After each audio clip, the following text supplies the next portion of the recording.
Sejak zaman perjuangan merebut kemerdekaan, para perempuan Indonesia telah memiliki andil besar dalam setiap torehan tinta sejarah.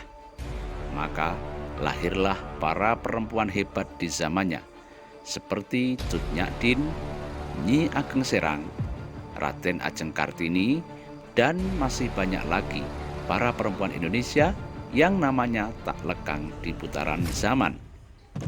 Meski lebih dari setengah abad negeri ini merdeka, para perempuan Indonesia masa kini justru semakin bercahaya dalam berkiprah menjaga peradaban dan berperan untuk kemajuan bangsa. Bahkan prestasi dan kinerja mereka telah diakui dunia. Dan salah satu dari para Sri Kandi Indonesia masa kini itu adalah Puan Maharani.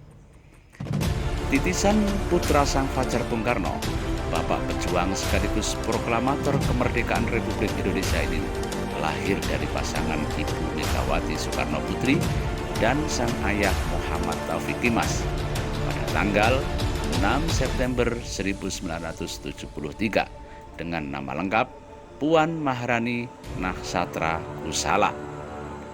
Sejak kecil hingga remaja, Puan telah terbiasa dengan pahit getirnya gelombang kehidupan yang saat itu menjadi masa-masa sulit bagi keluarga Terah Soekarno akibat himpitan politik Orde Baru.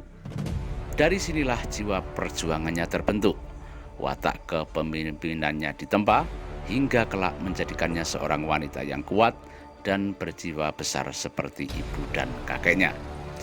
Setelah menghabiskan masa remaja dan lulus dari Fakultas Ilmu Sosial Politik Universitas Indonesia, Puan akhirnya menikah dengan seorang Arjuna bernama Hapsoro Sukmono Hadi dan melahirkan 2 orang anak, Prabu Diwangkara Caraka Putra Soma dan Diah Pikatan Putri Hapsari.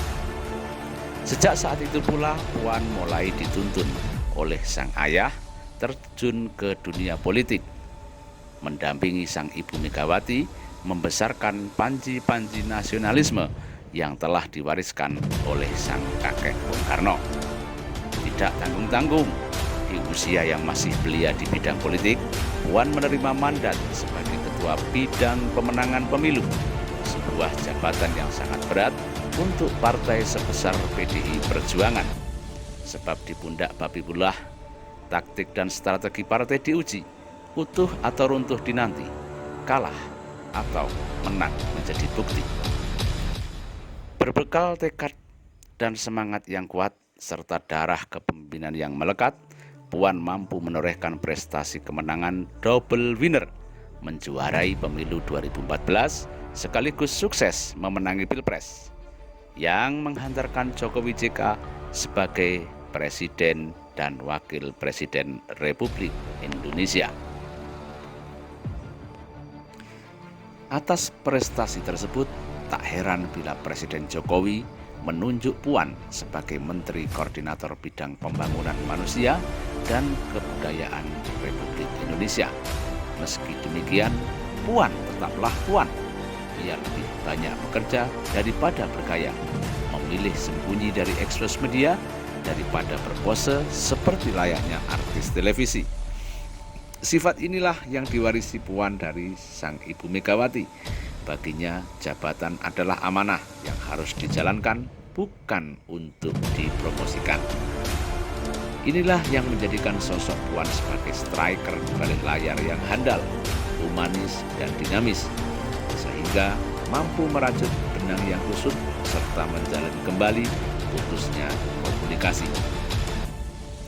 Setelah PDIP kembali memenangkan pemilu dan Pilpres 2019, Puan berhasil terpilih sebagai Ketua DPR RI perempuan pertama di Indonesia, mewarisi tradisi Ibu Megawati sebagai Presiden perempuan pertama serta sang kakek yang menjadi Presiden pertama Republik Indonesia.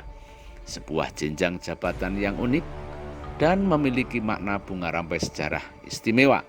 Capaian ini tentu bukanlah kebetulan, akan tetapi berkat anugerah rahmat Tuhan Yang Maha Kuasa Allah Subhanahu wa Ta'ala kepada hambanya yang senantiasa bertakwa, berpikir cerdas, dan bekerja keras.